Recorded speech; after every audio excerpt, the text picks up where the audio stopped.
예수님께서는 그들 앞에서 그토록 많은 표징을 일으키셨지만 그들은 그분을 믿지 않았다. 이는 이사야 예언자가 한 말이 이루어지려고 그리 된 것이다. 주님, 저희가 전할 말을 누가 믿었습니까? 주님의 권능이 누구에게 드러났습니까? 그들이 믿을 수 없었던 까닭을 이사야는 또 이렇게 말하였다. 주님이 그들의 눈을 멀게 하고 그들의 마음을 무디게 하였다. 이는 그들이 눈으로 보고 마음으로 깨닫고서는 돌아와 내가 그들을 고쳐주는 일이 없게 하려는 것이다. 이사야가 이렇게 말한 것은 그가 예수님의 영광을 보았기 때문이다. 그는 그분에 관하여 이야기한 것이다. 사실 지도자들 가운데서도 많은 사람이 예수님을 믿었지만 바리사이들 때문에 회당에서 내쫓길까 두려워 그것을 고백하지 못하였다. 그들이 하느님에게서 받는 영광보다 사람에게서 받는 영광을 더 사랑하였기 때문이다. 마지막 대목. 유대인들 중에는 예수를 믿는 사람도 많았고 예수를 믿지 않는 사람들도 많았는데 실제로 그 예수를 믿는다는 말을 대놓고 하는 사람들이 대놓고 하지 못했다라고 하는 것은 유대인들이 예수를 믿는다는 말을 대놓고 하게 되면 회당에서 쫓겨날까봐 두려웠던 것이다. 이렇게 얘기하면서 그 유대인들은 근본적으로 하느님께서 주시는 영광보다는 인간이 주는 영광을 더 사랑하는 사람들이었다라고 얘기하면서 오늘 복음 전반의 흐름을 얘기하는 거예요. 그러니까 여러분은 하느님의 영광을 위해서 일합니까? 아니면 인간의 영광을 위해서 일합니까? 라는 말을 여기서 전체적으로 흘러볼 수 있을 텐데 실제로 이제 이사야서가 하는 말도 주여 우리가 전한 말을 누가 믿으며 주께서 보여주신 능력을 누가 깨닫겠습니까? 그들이 믿을 수 없었던 이유는 이사야가 이렇게 말한다. 주께서는 그들의 눈을 멀게 하고 그들의 마음을 둔하게 해서 그들이 눈을 가지고도 알아보지 못하고 마음으로도 깨닫지 못하게 하여 끝내 나에게로 돌아오지 못하고 나한테 온전히 고쳐지지 못하게 하려는 것이다. 결국 하느님께 영광을 드리려는 마음 자체를 갖지 못한 거죠. 내가 하느님의 생명이다. 나는 전체 생명이다. 하느님의 생명으로 산다. 하느님의 영광을 위해서 산다. 오직 나의 유일한 신앙은, 유일한 것은, 나의 근원은, 나의 뿌리는, 나의 본질은, 나의 근본 생명은 하느님 생명으로 산다. 이 얘기를 도대체 할 수 없어서 사실은 유다인들 가운데 예수를 믿는 사람들이 종종 많이 있었지만 그들이 대놓고 예수 믿는다는 말을 하지 못한 중요한 이유 중에 하나가 있다. 그것은 하느님께서 주시는 영광보다는 인간이 주는 영광을 더 사랑했기 때문이다. 이렇게 정리를 하는 복음 말씀이거든요. 그래. 하느님의 영광은 실제로는 하느님께 영광을 드리는 그 영광은 뭐예요? 하느님이 바로 나의 삶의 뿌리라는 거예요. 나의 삶의 뿌리, 근원이라는 거예요. 사랑 자체라는 거예요. 하느님이 사랑이라고 하는 거예요. 하느님과의 관계가 사랑의 관계로 정리된 거죠. 근데 인간의 관계를 생각한 예수를 믿는다고 하면서도 인간의 영광을 생각한 사람들은 무엇 때문이냐면 예수를 믿기는 하느님의 아들인 것도 믿고 메시아인 것도 믿어. 그럼에도 불구하고 내놓고 하느님을 믿는다고 하지 못하는 이유 중에 하나는 결국은 거래 관계로 보는 거예요. 거래 관계로. 삶의 관계를 거래 관계로 봐요. 내가 이렇게 얘기하면 저들이 나에게 이렇게 반응을 보일 것이고 회당에서 나를 쫓아낼 것이고 그래서 내가 위축감을 갖을 것이고 내가 그래서 유대 사회 안에서 행세를 할 수 없는 입장이 될 거다. 그래서 나는 대놓고 예수를 믿는다고 말하지 못한다. 예수가 메시아인 것도 알고 하느님의 아들인 것도 알고 바로 그렇게 믿는다고 알지만 내가 고백하지 못하는 이유는 무엇 때문에? 내가 예수를 믿는다는 그 말 때문에, 그 믿음 때문에 나에게 들어닥칠 위험을 본 거예요. 이걸 거리관계라고 그래. 그런데 하느님과의 관계가 정말 제대로 관계는 사랑의 관계, 올인하는 거예요. 그분이 나의 근원이요, 뿌리이요, 전부이요, 모든 것이기에 그분의 영광을 위해서 나는 올인할 수 있다. 그게 바로 그 예수 신앙을 믿는 사람들의 핵심이요. 하느님을 사랑하라. 마음을 다하고 정성을 다하고 온 힘을 다하고 온 몸을 다해서 너 정성을 다 붙여서 올인하라, 올인하라, 올인하라. 이게 사실은 우리의 신앙의 핵심이요. 이해관계로 보지 말아라. 사랑의 관계로 봐라. 거래관계로 보지 말아라. 사랑의 관계로 봐라. 사랑은 올인하는 거다. 왜냐하면 그게 나의 뿌리이니까. 우리가 그 요한복음을 읽으면서 마리아가 예수님의 발 앞에서 옥합을 깨뜨린 장면을 우리가 봤잖아요. 그죠? 읽었죠? 그거 사실은 노동자의 1년 임금에 해당하는, 지금의 돈으로 보면 한 3천만 원, 4천만 원짜리 연봉을 한순간에 옥합을 예수님의 발을 깨뜨려서 예수님의 발을 머리칼로 닦아내는 향유를 뿌렸어. 그것에 관련해서 유다가 뭐라고 얘기하냐면, 저 돈 노동자 하루에 1년 연봉을 저 발에다 부어서 저렇게 하는 이유, 저거 가난한 사람한테 주면 수많은 사람들을 구제할 수 있을 텐데 왜 저렇게 하는지 도대체가 이해할 수가 없다. 그래, 이해할 수 없는 일이지. 말도 안 되는 일이지. 어떻게 향유 3천만 원짜리 향유를 한 번에 부을 수 있느냐. 인간의 생각으로 이해될 수가 없는 일이에요. 그죠? 우리 인간의 일에는 좋은 일과 옳은 일이 있어. 좋은 일은 객관적인 일이요. 누가 봐도 좋은 일이, 이제 옳은 일이 있어. 그러나 좋은 일은 다른 말로 얘기하면 아름다운 일이죠. 내가 마음을 넣은 일이요. 내가 좋은게 하는 일이요. 누가 뭐라 그래도 내가 좋으니까 하는 일이 좋은 일이요. 아래? 그건 아름다운 일일 뿐만 아니라 그것은 실제로 인간의 이해를 떠난 일이요. 객관적인 일이 아니라 주관적인 일이죠.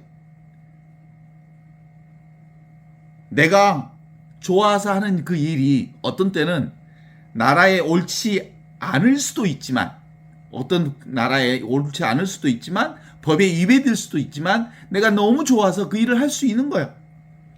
그잖아요? 그게 사랑이에요, 사랑. 사랑은 사실은 옳고 그름이라기보다는 이렇게 따지는 일이 아니야. 나의 온 마음을 던지는 일이야. 그냥 옥합을 깨뜨리는 일은 인간의 이성적으로 보면 어떻게 3천만 원짜리 옥합을 깨뜨릴 수가 있다냐? 그 돈이면 뭐요? 가난한 사람 수십 명을, 수백 명을 구제할 수 있는 돈인데. 좋다. 그 옳은 일인지 옳지 않은 일인지. 지금 우리가 보아야 할 일은 옳고 그름의 문제가 아니고 정말 그게 내가 해야 될 일인지 내가 하고 싶은 일인지에 대한 문제예요. 사랑이 있는 일인지. 우리의 신앙의 문제는 옳고 그름의 문제가 아니라 사랑의 관계의 문제예요. 그래, 이걸 하면 저런 대가를 받거나 이런 행위를 통해서 저런 결과를 얻어낼 수 있는 일인지에 대한 따질 수 있는 문제가 아니고 올인하는 일이에요. 전부 그건 사실은 존재를 걸고 하는 일이에요. 그래서 신앙의 일이란 바로 관계의 문제예요. 하느님과의 관계, 하느님의 영광을 위하여 나의 존재 전체를 거는 거예요. 이게 신앙인 거예요. 왜냐하면 하느님 그분이 나의 삶의 뿌리이기 때문에 그런 거지. 그런데 가룟 유다는 그 옥함의 문제를 옳고 그름의 문제로 봤단 말이에요. 거래의 문제로 봤단 말이에요.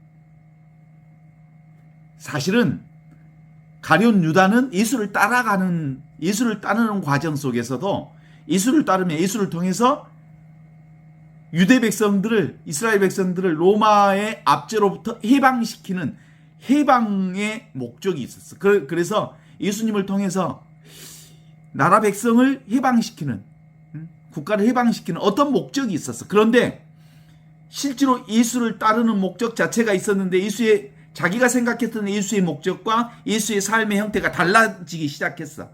내 생각과 다른 예수를 보게 되기 시작한 거야. 그래서 어느 순간엔 예수를 배반하게 되는 거야. 팔아넘기게 된 거야. 사실은 우리의 신앙은 옳고 그름의 문제라기보다는 사실은 나의 존재의 문제, 내 존재의 뿌리. 그래서 하느님과의 관계, 내 존재의 뿌리를 정말 사랑하는지, 내가 나를 사랑하는지, 내 자신을 온전히 내가 사랑하는지, 내 존재의 뿌리를 내가 온전히 사랑하는지, 그래서 나를 만나는지, 내가 나답게 되는 건지, 정말 내가 진리를 만나는 건지, 내가 진리로서 사는 건지, 정말 나의 존재가 분명한 건지, 이걸 사는 게 사실은 신앙이거든요. 가룟 유다는 거래 관계로 예수를 보았다. 하느님과의 관계를 보았다. 그렇다면 마리아는 거래 관계가 아닌 관계로 본 거예요. 사랑의 관계로. 사랑의 관계는 그 사랑 때문에 나를 온전히 던지는 거예요. 내 자신이 없어지는 거예요. 사랑은 그렇잖아요. 우리 신앙의 일들을 종종 그렇게 얘기하는 경우들이 종종 있잖아요. 교회에서 11조 내라 막 이런 얘기들 하잖아요. 11조 내면 부자 된다. 11조 내면 재산이 10배 뛴다. 주일날 가게 문 닫으면 토요일날 손님이 3배, 4배 더 많이 온다. 11조 하면 10배 축복이 온다. 이게 거래관계예요.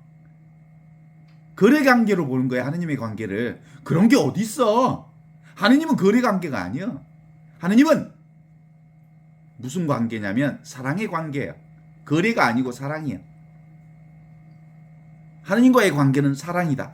그래서 내가 그 사랑의 관계 때문에 나를 온전히 주님께 맡기는 거고 그런 거예요. 왜냐하면 예수가 곧 나니까. 하느님이 곧 나니까. 나는 따로 존재하지 않으니까. 나는 따로 지금이 아닌, 여기가 아닌, 이것이 아닌, 내가 아닌 다른 데서 어느 곳에서도 나를 발견할 수 없으니까. 나는 나를 사랑하니까. 나는 진리를 사랑하니까. 나는 지금 여기 이 순간 나의 삶 전체를 사랑하니까.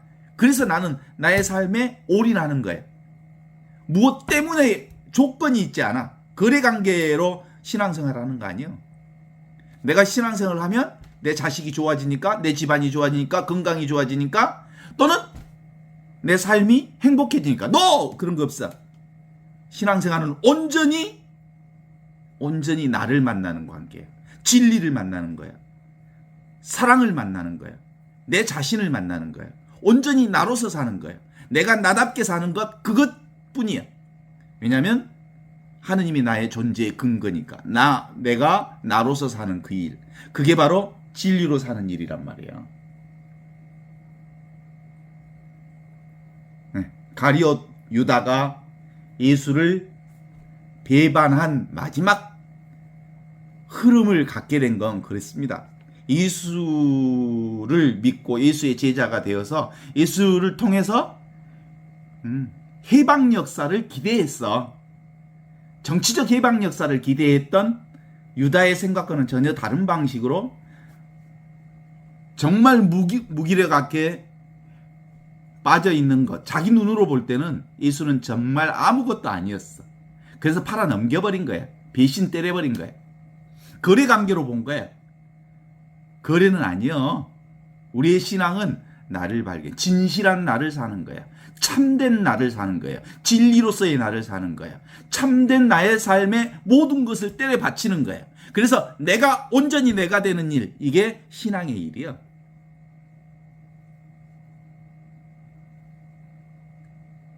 그래서 오늘 이 얘기 하잖아요. 유대인들 중에 예수 믿는 사람들이 참 많았다. 그런데 그들이 예수님을 온전히 믿으면서도 바리사이파 사람들이 두려워서 예수 믿는다는 말을 도대체가 대놓고 하지 못했다. 회당에서 쫓겨날까 봐 말이지. 그들은 실제로는 하느님께서 주시는 영광보다는 인간이 주는 영광을 더 사랑했기 때문이다. 관계로 보지 않고 거래로 보았기 때문이다. 내가 예수 믿는 행위를 통해서 내게 손해가 오면 안 돼. 내 인생에 데미지가 오면 안 돼. 내 인생에 마이너스가 오면 안 돼. 라는 생각을 하는 순간 실제로는 예수가 메시아인 줄도 알고 하느님의 아들인 줄도 알지만 그들이 대놓고 예수를 메시아로 하느님으로 고백하면서 자기 자신을 올인하지 못했던 이유를 그렇게 설명할 수 있지 않을까라는 생각이 들어요.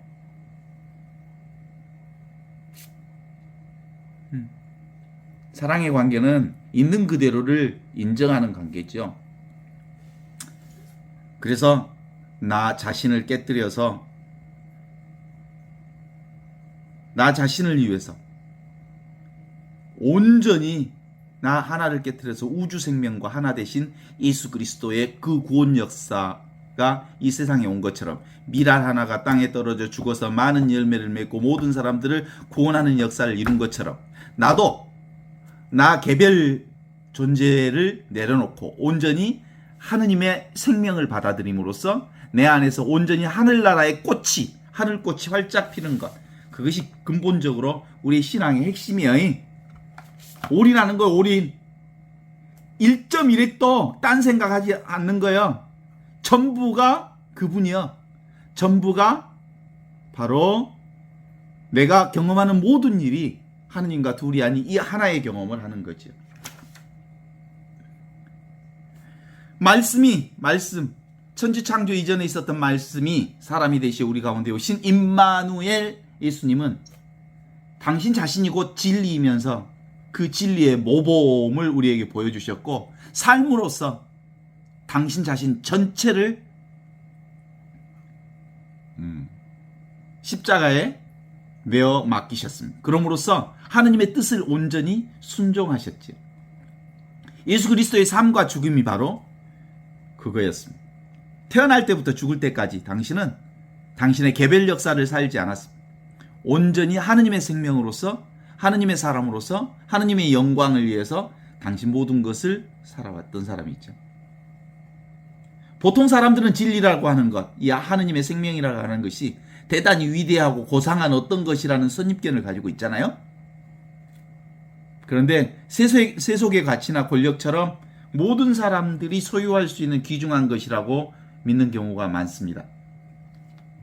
일반 사람들이 마치 진리가 어떤 물건과 같이 한계 있는 대상인 줄 알고 있지만 진리는 생명 전체, 삶 전체, 인생 전체, 남김없이 모든 것, 그 모든 것이 하느님의 생명으로 이루어져 있음을 아는 거죠. 진리라고 하는 것이 있다면 그것은 일정한 한계를 가지고 있는 것이라고 말하지만 그런 진리는 없어요. 진리는 온통 무한대 또 무분별. 그래서 어떤 것은 진리이고 어떤 것은 진리가 아니라는 구별이 도무지 있을 수 없는 삶 자체가 곧 진리의 지금 눈앞에 이것 내가 경험하는 모든 것이 하느님의 진리로부터 떠나 있지 않아.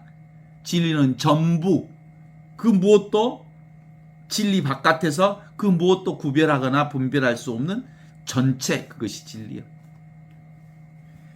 진리의 속성이 있다면 그것은 뭐예요? 어느 곳이나 어떤 장소에나 누구에게나 제한적이지 않다라는 거예요. 그래서 베들레헴 닭똥 속똥 짐승똥 냄새가 펄펄 나는 말구육간 안에서 누운 예수의 그 모습은 가장 비천한 곳에서도 하느님의 진리가 임재함을 보여주시기 위한 비유라고 말할 수 있는 거예요. 정말 도대체가 저 자리는 하느님이 있을 곳이 아니야 라는 자리로부터 출발했어요. 그 다음에 인간의 최고의 하느님이 없을 곳 같은 것, 십자가의 고통의 극한적인 비참한 현장 앞에 하느님이 그곳에 계셨어요. 함께. 그 다음에 빈 무덤. 그건 도대체가 하느님이 계실 만한 곳이 아니라는 생각에 우리 인간의 생각이 있지만 바로 빈 무덤 그 자리에 하느님이 충만하게 계셨어. 보잘것없는 나라의 삶의 한가운데 절대불변의 진리가 작용하고 있다는 사실을 보여준 게 바로 예수복음의 핵심이에요. 진리는 아니 계시는 곳이 없다. 하느님은 이런 거예요. 바로 지금 이 순간 보이고 들리고 느끼고 아는 대상에게서 그 대상에게 주위를 한번 둘러보고 그렇게 보고 듣고 느끼고 아는 그 모든 것을 보면 바로 바깥에서 분별되는 대상들에 대한 관심, 바로 이 순간순간이 아무 분별 없이 살아있는 의식 자체인 줄 알게 됩니다. 의식 자체가 곧 온갖 세상의 모든 것들을 보고 그 안에 하느님이 계심을 알 수 있습니다. 우리의 내면과 외면을 두루 감싸고 있는 허공 같은 생명, 광활한 그 의식, 지금 한번 느껴보세요. 의식하고 있죠? 그 의식이 바로 하느님의 생명이요. 모든 것을 있는 그대로 수용하고 있는, 도대체가 알 수 없는 그 무엇을 감지해 보십시오. 눈앞에 이거 감지되나요? 느낌 없죠? 느낌 없는 이것이 온갖 것을 느끼게 해주는 그 느낌의 주체라는 거예요. 주체 없는 주체, 주객이 없는 그것, 없는 듯 하지만 너무나도 분명하게 존재하고 있는 이 하느님, 그게 바로 지금 내가 보고 듣고 느끼고 아는 그것입니다.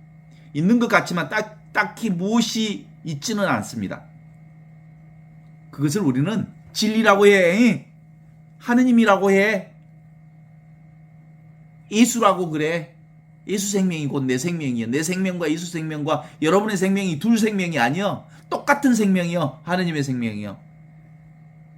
내가 경험하는 의식, 내가 경험하는 마음, 온갖 이름을 떠올릴 수는 있지만 그것은 이미 알 수 없고 이름 붙일 수 없는 무엇 안에서 일어나는 헛된 메아리와 같은 그냥 이름일 뿐이야.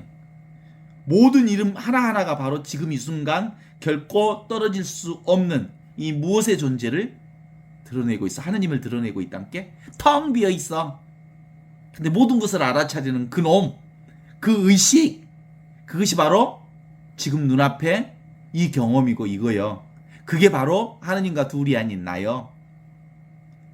알고는 싶지만 대상 경계가 아니기 때문에 도무지 알 수 없는 마음.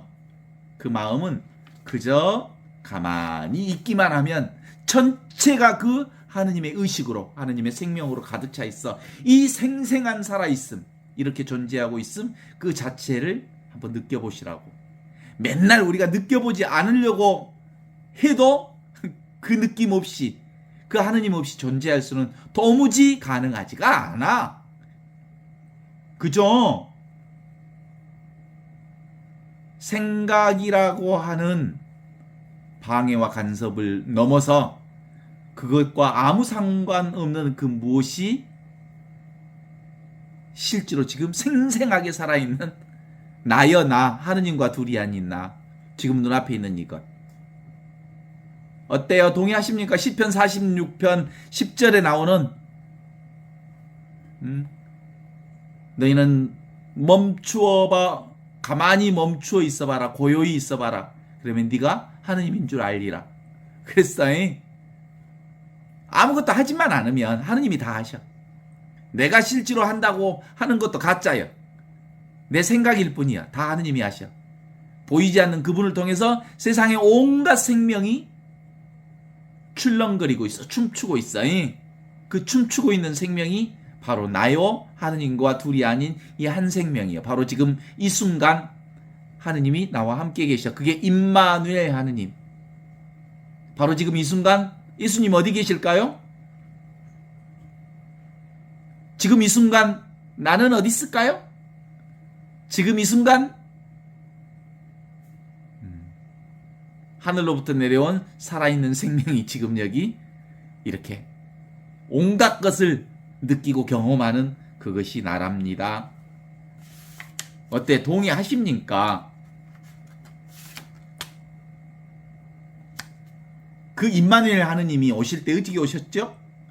마태복음 1장 23절의 말씀처럼 동정녀가 잉태하여 아들을 낳으리니 그의 이름을 임마누엘이라 하리라 하신 말씀이 그대로 이루어졌다. 임마누엘은 하느님이 우리와 함께 계시다는 뜻이다. 동정녀가 잉태하여. 동정녀가 뭐예요? 어떤 생각, 자기 생각을 내려놓은 채 있는 그대로의 하느님이 그 하느님의 생각 이전에 그 하느님이 마리아를 통해서 이 세상에 오셨습니다. 그게 바로 기쁜 소식, 복음이 되었습니다. 임마누엘이라고 하는 것은 하느님께서 우리와 함께 계시다고 하는 뜻인데 하느님의 아들, 사람이 되신 하느님, 그래서 예수님은 동정녀 마리아를 통해서 세상에 나타나셨습니다. 동정녀는 순결과 무구를 상징합니다. 때묻지 않는 순수한 마음, 진리가 그 때묻지 않는 순수한 마음, 천지창조 이전의 그 마음, 로고스의 마음을 통해서 세상에 드러났습니다. 예수님이라고 하는 이름도 그렇잖아요. 히브리어에 여호수아라는 말에서 예수라는 말이 나왔거든요. 그죠? 여호수아라고 하는 말은 구원하다라는 뜻이에요. 그리스어의 말에서 구원하다는 뜻이거든요. 예수는 여호와 하느님의 구원이요, 그 구원은 임마누엘, 하느님이 우리와 함께 계시다고 하는 사실입니다. 예수님은 언제나 우리와 함께 계시는 하느님의 임재를 드러내는 자각입니다. 그러니까 내가 지금 여기 눈앞에 천지창조 이전부터 계셨던 그 말씀, 생명의 하느님이 나와 함께 계시다고 하는 이 자각이 바로 임마누엘이라니까. 임마누엘 하느님이 나와 함께 계시다는 자각이라니까. 지금 여기 눈앞에 이 순간순간 하느님이 계시는 이 신앙, 현존 신앙이 임마누엘 신앙이. 이 현존에 대한 자각이 바로 나의 구원 자체입니다. 하느님이 바로 지금 여기 우리와 함께 계시는 이 임마누엘 신앙. 예수님과 하느님과 그 하느님의 임재하심이 결코 서로 분리되어 있지 않다는 사실을 성령을 통해서 우리는 늘 항상 깨닫습니다. 바로 지금 여기에 우리가 있음이 바로 현존하는 예수님이자 하느님이심을 성령을 통해서 우리에게 늘 증명해 주십니다. 하느님은 항상 지금 여기 이와 같고 이와 같고 이와 같고 이와 같고 항상 여여하게 우리와 함께 임마누엘 하느님으로 계십니다. 그래서 하느님은 스스로 존재하는 자, I am that I am, 나는 나다 라고 하는 그 하느님이 바로 지금 눈앞에 여기 있으니까 그걸 믿는 우리 역시 나는 나다, 나는 하느님의 생명으로서의 나다, 나는 하늘 생명으로서 나다, 이렇게 고백할 수 있어야 된다께. 어째? 고백해봐요. 나는 나다.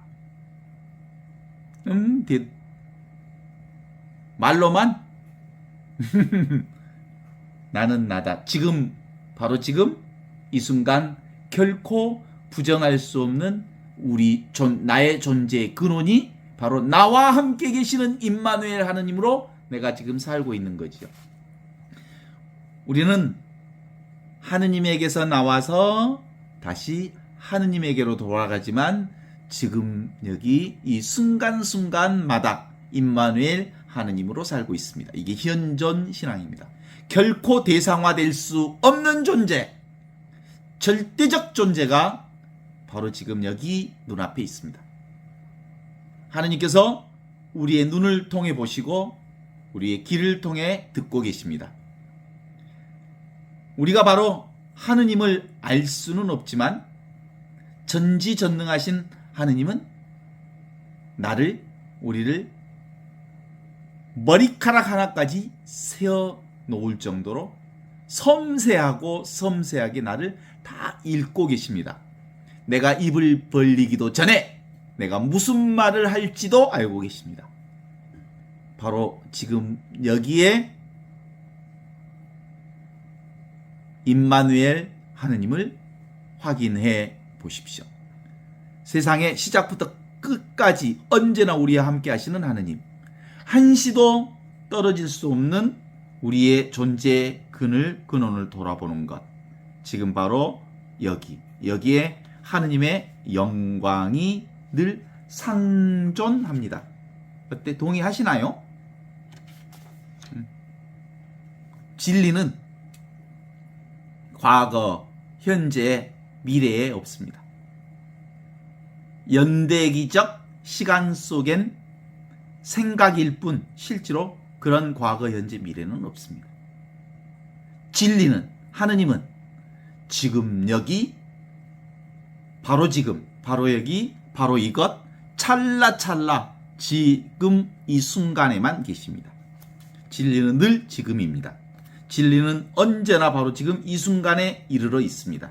구원은 미래에 이루어질 사건이 결코 아닙니다. 바로 지금 이 순간 이미 주어져 있는 구원, 이미 주어져 있는 하느님의 사랑, 이미 주어져 있는 하느님의 은총과 축복, 그것이 바로 하느님의 현존을 드러내고 있습니다. 진리가 이미 현존해 있다는 이 강력한 증거는 바로 나 자신의 존재입니다. 나 자신의 존재가, 진리가 바로 지금 여기 현존해 있다는 최고의 강력한 증거입니다. 바로 지금 여기 이 순간 우리 자신이 존재하고 있다는 것이 진리라고 하는 것을 확인하는 것, 이게 신앙입니다. 하느님이 현존하고 계신다는 가장 분명한 증거, 우리의 삶과 죽음이 바로 이 진리의 증거입니다. 그쵸? 우리의 들숨, 날숨, 우리의 행복과 불행, 기쁨과 슬픔이 모두 우리의 힘으로는 도무지 알 수 없는 하느님의 비밀인 역사 속에서, 신비의 역사 속에서 이루어집니다. 우리는 언제 어디서나 이 거룩한 성령의 임재하심을 체험하고 있습니다. 바로 지금 여기 눈과 코와 입과 손과 발을 통해서 작용하고 있습니다. 마치 텅 비어있는 거울에 온갖 사물의 모양이 있는 그대로 비추듯이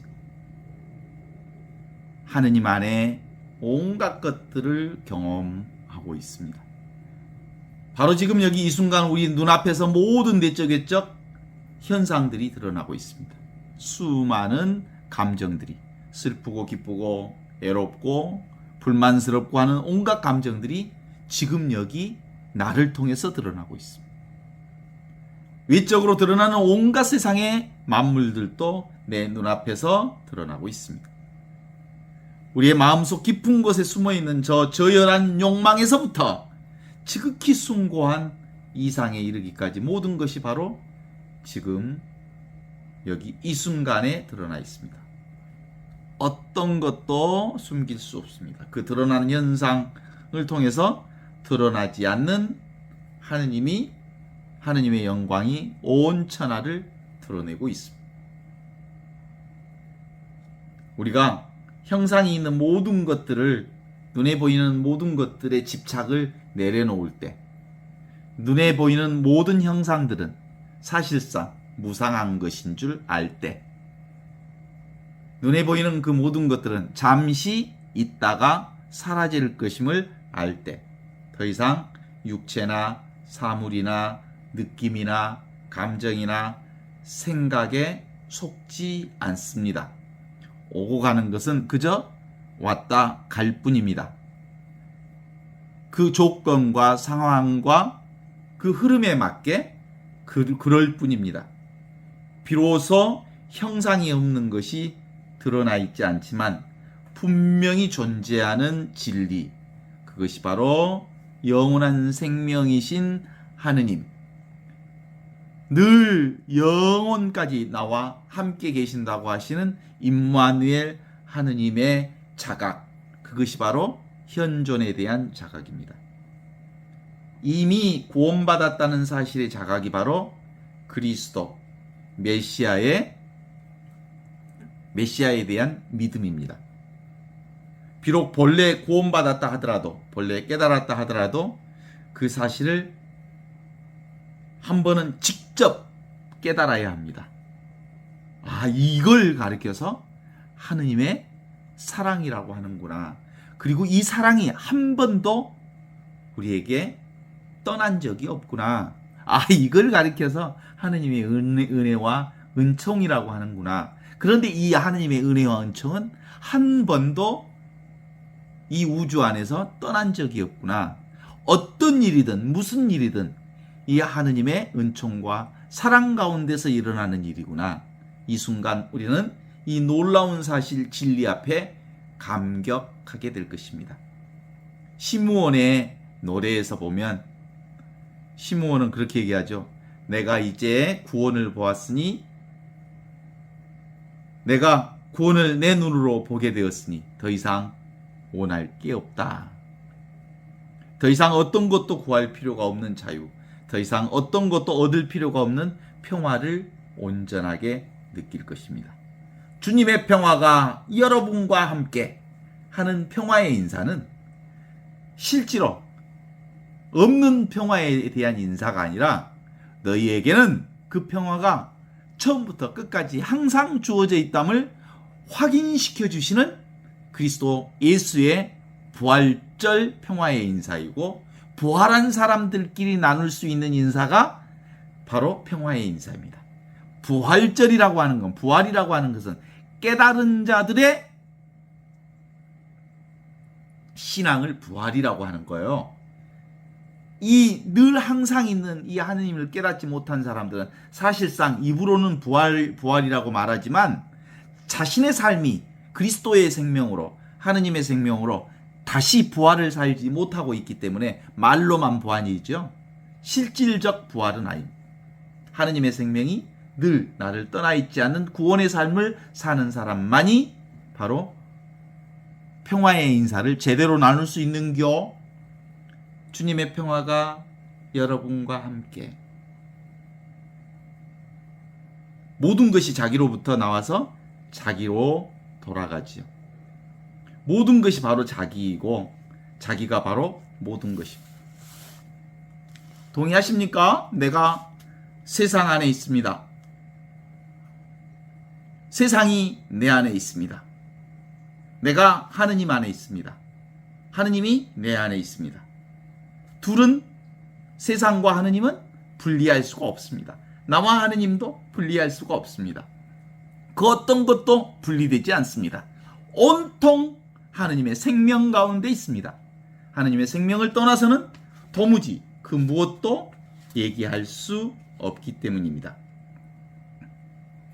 즉, 모든 것이 바로 지금 이 순간 일으키는 한 생각을 떠나 있을 수 없는 것처럼, 한처음 태초 천지창조 이전부터 있었던 이 말씀, 로고스, 이게 지금 눈앞에 이것입니다.